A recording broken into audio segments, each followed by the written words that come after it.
నమస్తే అండి. నా పేరు doctor Bhavya Bayana, consultant surgical oncologist, Shri Pooja multi speciality hospital, Habsiguda. So చాలామంది ఎక్కడికి వెళ్ళినా సరే క్యాన్సర్ డాక్టర్ అన్న వెంటనే ఇంతమంది ఇప్పుడు మనకి క్యాన్సర్ ప్రతి ఒక్కరి ఇంట్లో ప్రతి ఒక్కరు తెలిసిన వాళ్ళకి వాళ్ళకి అంటే ఇన్సిడెన్స్ అనేది చాలా పెరిగిపోయింది. సో అందరికీ భయం పట్టుకుంది. అందరూ సింపుల్గా ఒకే క్వశ్చన్ అడుగుతున్నారు, ఏమీ టెస్టులు లేవా? అంటే క్యాన్సర్ రాకముందే చిన్న టెస్ట్ బ్లడ్ టెస్ట్ చేయించేసుకుంటే క్యాన్సర్ వస్తుందో రాదో తెలుస్తుందంట కదా అనే ఒక జనరల్ పర్సెప్షన్ చాలామందిలో ఉంది. ఈవెన్ రీసెంట్లీ మా మదర్ కూడా అడుగుతుండే, ఆ సింపుల్ బ్లడ్ టెస్ట్ ఉంటుంది కదా, అది చేయించేసుకుంటే వస్తుందో రాదో తెలుస్తుంది కదా అని. సో ఈ కన్సెప్షన్ ఎందుకు ఉంది అని ఆలోచిస్తే నాకు పీపుల్ కన్ఫ్యూజ్ అవుతున్నారు. దేనికి? లిక్విడ్ బయాప్సీకి కన్ఫ్యూజ్ అవుతున్నారు. అంటే కొంచెం తెలుసు కొంచెం తెలియదు, దానివల్ల ఇలాంటి పర్సెప్షన్ స్టార్ట్ అయింది. సో దాని గురించి డీటెయిల్గా డిస్కస్ చేద్దాం. ఈరోజు టాపిక్ ఏంటంటే లిక్విడ్ బయాప్సీ. లిక్విడ్ బయాప్సీ అంటే ఏంటి అంటే ఫస్ట్ మనం తెలుసుకోవాల్సింది, బయాప్సీ అంటే ముక్క పరీక్ష. ముక్క పరీక్ష ఎక్కడి నుంచి తీస్తాం జనరల్గా? ఇప్పుడు క్యాన్సర్ గడ్డ కింద ఎక్కడైనా వచ్చింది అనుకోండి, మనం బ్లడ్ క్యాన్సర్ గురించి మాట్లాడలేదు. Blood cancer different topic. Solid cancers అంటాం ఇవి. అంటే ఏదైనా పార్ట్లో, గర్భసంచిలో కానీ, పేగులో కానీ, రొమ్ములో కానీ, ఇంకా బ్రెయిన్లో కానీ ఎక్కడన్నా గడ్డ వచ్చింది. సో మనం ఊపిరితిత్తుల్లో కానీ అక్కడ నుంచి ముక్క పరీక్ష తీస్తామన్నమాట. చిన్న శాంపుల్ తీసి టెస్టింగ్కి పంపించుకుంటాం. దాంట్లో క్యాన్సర్ ఉందా లేదా, ఏ రకము, ఏ మందులు పనిచేస్తాయి, ఇలాంటివన్నీ తెలుస్తాయి. ఈ క్యాన్సర్ని ఇది గోల్డ్ స్టాండర్డ్ అనేది. ఇదంటే ఇది లేకుండా మనం ట్రీట్మెంట్ ఇవ్వం. క్యాన్సర్ అని కన్ఫర్మ్ అవ్వండి, క్యాన్సర్కి సంబంధించిన ట్రీట్మెంట్ ఇవ్వం. ఇలాగే బయాప్సీ, లిక్విడ్ బయాప్సీ అంటే ఏంటి అంటే రక్తం శాంపుల్ తీస్తారు చిన్నగా. మీరు ఇప్పుడు షుగర్ టెస్ట్ చేయించుకోవడం కానీ, హిమోగ్లోబిన్ టెస్ట్ చేయించుకోవడానికి ఎట్లా చేయించుకుంటారో అలా చిన్న బ్లడ్ శాంపుల్ తీస్తారు. అది తీసిన తర్వాత ఆ శాంపుల్లో సర్క్యులేటింగ్ ట్యూమర్ సెల్స్ అంటే క్యాన్సర్కి సంబంధించిన కణాలు ఏమన్నా ఉన్నాయా, లేదంటే tumour DNA, cell free DNA అంటే క్యాన్సర్ సంబంధించిన డిఎన్ఏ జన్యుపరమైన ఏమైనా కణాలు ఉన్నాయా అవి చూసుకుంటారనమాట.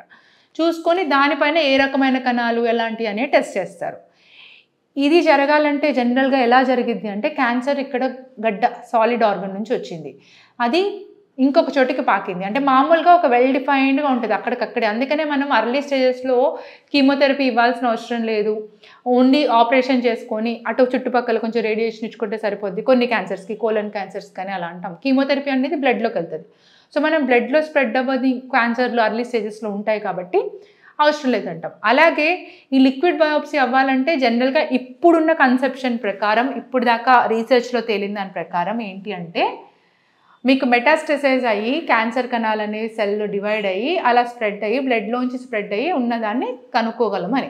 సో ఇది జనరల్గా ఎవరికి ఉపయోగం అంటే, ఇప్పుడు ప్రస్తుతంగా ఎవరికి వాడుతున్నాము? ఒకవేళ మీకు ముక్క పరీక్ష చేయలేని పరిస్థితుల్లో ఉన్నారు, అంటే పేషెంట్ వస్తారు, జనరల్ కండిషన్ చాలా బ్యాడ్గా ఉంటుంది, అసలు వాళ్ళు పడుకోలేరు, కూర్చోలేరు, అలాంటి వాళ్ళకి చిన్న ముక్క పరీక్ష చేయాలన్నా కూడా ఇబ్బందిగా ఉంటుందని చేయము. ఆర్ కొంతమందికి చాలా యాక్సెస్ తక్కువగా ఉంటుంది, ఊపిరితిత్తుల్లో కూడా పెద్ద రక్తనాళం దగ్గరగా ఉంటుంది, దాని నుంచి మనం గైడెడ్ బయాప్సీస్ అని చేస్తాం. అంటే స్కానింగ్ ద్వారా కానీ, సిటీ కానీ, అల్ట్రాసౌండ్ కానీ ముక్క ద్వారా చూసుకుంటూ చేయాలి, లోపలికి ఉంటుంది కాబట్టి గైడెన్స్లో చేస్తాం. అలా చేయడానికి కూడా వీలు కాని వాళ్ళకి కానీ, ఆర్ కొంతమందికి ఏది టెస్ట్ తెలియట్లేదు, ఆర్ మల్టిపుల్ చాలా కీమోథెరపీస్ ఇస్తున్నాము, వాటికి ఏటికి రెస్పాన్స్ లేదు, ఇంకేమన్నా ఉందా అనేది వాళ్ళకి తెలుసుకోవాలన్నప్పుడు, సో ఇలాంటి వాళ్ళకి ఇప్పుడు ప్రస్తుతంగా లిక్విడ్ బయాప్సీ అని వాడుతున్నాం. ఎలాంటి కండిషన్స్లో అనేది వాడుతున్నాం. వీటికి కొన్ని పర్టికులర్ టెస్ట్లు వచ్చినాయి ఆల్రెడీ, సైంటిఫిక్గా అప్రూవ్ ఉన్నవి. వాటిల్లో ఎస్పెషలీ లంగ్ క్యాన్సర్కి ఈ ఈజిఎఫ్ఆర్ జీన్ మ్యూటేషన్ ఉందా లేదా అని దాన్ని బట్టి టార్గెటెడ్ థెరపీ, అంటే ఆల్రెడీ మీరు వాడుతున్న మందులు పనిచేయట్లేదు కాబట్టి ఇంకేమైనా టార్గెట్ చేసి వేరే ట్రీట్మెంట్ ఏమైనా ఇవ్వగలమా అనేది చూసి ప్రస్తుతం అలా వాడుకుంటున్నారు లిక్విడ్ బయాప్సీని.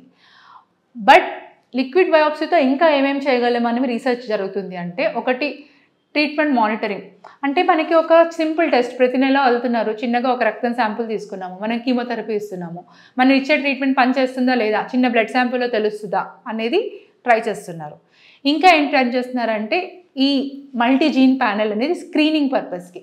ఈ స్క్రీనింగ్ పర్పస్దే అందరూ అడుగుతుంది ఏంటి అంటే, క్యాన్సర్ రాకముందే కొన్ని రకాల కామన్ క్యాన్సర్స్ని ఈ కణాలు ఏమన్నా ఆల్రెడీ బ్లడ్లో ఏమైనా ఉంటున్నాయా, వేరే విధంగా ఏమైనా అసెస్ చేయగలమా, మనకు తెలియకుండా ఇంకేమైనా కణాలు ఉంటున్నాయా అనేది రీసెర్చ్ జరుగుతుంది. ఇప్పుడు ఎలాంటి రీసెర్చ్లు జరుగుతున్నాయి అంటే, మీరు ఒకవేళ స్క్రీనింగ్కి బ్రెస్ట్ క్యాన్సర్కి మ్యామోగ్రఫీకి వెళ్తున్నారు అనుకోండి, ఆ మ్యామోగ్రఫీ చేసేటప్పుడే సింపుల్ బ్లడ్ టెస్ట్ కూడా తీసుకుంటున్నారు. తీసుకొని ఈ మ్యామోగ్రఫీలో క్యాన్సర్ అని ఎవరికైనా డిటెక్ట్ అవుతుంది, ఈ బ్లడ్ ముందే ఏమైనా శాంపుల్ ఏమైనా తెలియజేస్తుందా, కనుక్కోగలుగుతున్నామా అనేది రీసెర్చ్ పరంగానే స్టార్ట్ అయింది. ఆల్రెడీ మార్కెట్లో అవైలబుల్ లేదు, దానివల్ల ప్రయోజనాలు ఏంటో తెలియదు, అది చేయగలమా లేదో తెలియదు. సో యాజ్ ఆఫ్ నౌ మనం అనుకుంటున్నట్టు చిన్న బ్లడ్ శాంపుల్లో క్యాన్సర్ ఉందా లేదా అని తెలుసుకోదగ్గ ట్రీట్మెంట్ అవైలబుల్ లేదు. లిక్విడ్ బయాప్సీ అనేది ఇంకా ఎవల్యూషన్లో ఉంది. ఇప్పటికి కొన్ని టెస్ట్లే ఉన్నాయి. యాజ్ ఆఫ్ నో దాన్ని ఓన్లీ ఇలా స్టేజ్ 4లో ఓన్లీ లిమిటెడ్ సిచ్యువేషన్స్లో వాడుకుంటున్నాము. ఎందుకంటే దానివల్ల అంత ఎక్కువ ఇన్ఫర్మేషన్ మనకి రావట్లేదు. ఆ తెలిసిన ఇన్ఫర్మేషన్లో కణాలు తెలిసినా సరే మరి దానికి తగ్గట్టు మనం ఎలా యాక్ట్ చేయాలి, కొన్ని కణాలకి ఏంటంటే స్పెసిఫిక్ టార్గెట్స్ ఉంటాయి. అలాంటివి తెలిస్తే ఆ టార్గెటెడ్ థెరపీ ఇస్తున్నారు. లేదు అలా తెలియని వాళ్ళలో ఎందుకు చేస్తున్నాం అనేది ఇంకా క్లారిటీ లేదు. సో డెఫినెట్గా ఇంకో 10 సంవత్సరాలు డౌన్ ద లైన్ మేబీ మనకి ఇలాంటి టెస్ట్ ఒకటి మనకి అవైలబుల్ ఉండి అందరికీ ముందే సింపుల్ బ్లడ్ టెస్ట్లో ఆల్రెడీ క్యాన్సర్ వస్తుందా రాదా అని తెలుసుకోవడానికి ఛాన్స్ ఉంటే ఇట్ ఈస్ వెరీ గుడ్. మళ్ళీ ఇంకొంతమంది ఇంకొక దానికి కూడా కన్ఫ్యూజ్ అవుతారు. అంటే హెరిడిటరీ టెస్టింగ్ అంటారు. నేను ఆల్రెడీ దీనిపైన వీడియో చేశానండి ఇదివరకు. అంటే ఎవరికైతే హెరిడిటరీ క్యాన్సర్స్ ఉంటే వాళ్ళకి ఏం టెస్టులు చేయించాలి అది వేరు. లిక్విడ్ బయాప్సీకి అది సంబంధం లేదు. అది బ్లడ్ టెస్ట్ చేయించుకొని హెరిడిటరీగా వేరే ప్యానల్స్ టెస్ట్ చేస్తాము. అంటే మీ జెనెటిక్గా చూసుకొని ఏం క్యాన్సర్స్ వచ్చే నేచర్ ఉంది, మీకు ఏం ప్యానల్స్ టెస్ట్ చేయాలి అది వేరు. దాన్ని లిక్విడ్ బయాప్సీ అనరు. 2 different topics. And liquid biopsy గురించి మీకేమైనా డౌట్స్ ఉంటే కింద కామెంట్ సెక్షన్లో కామెంట్ చేయండి. దాని గురించి ఫర్దర్గా డిస్కస్ చేద్దాం. Thank you.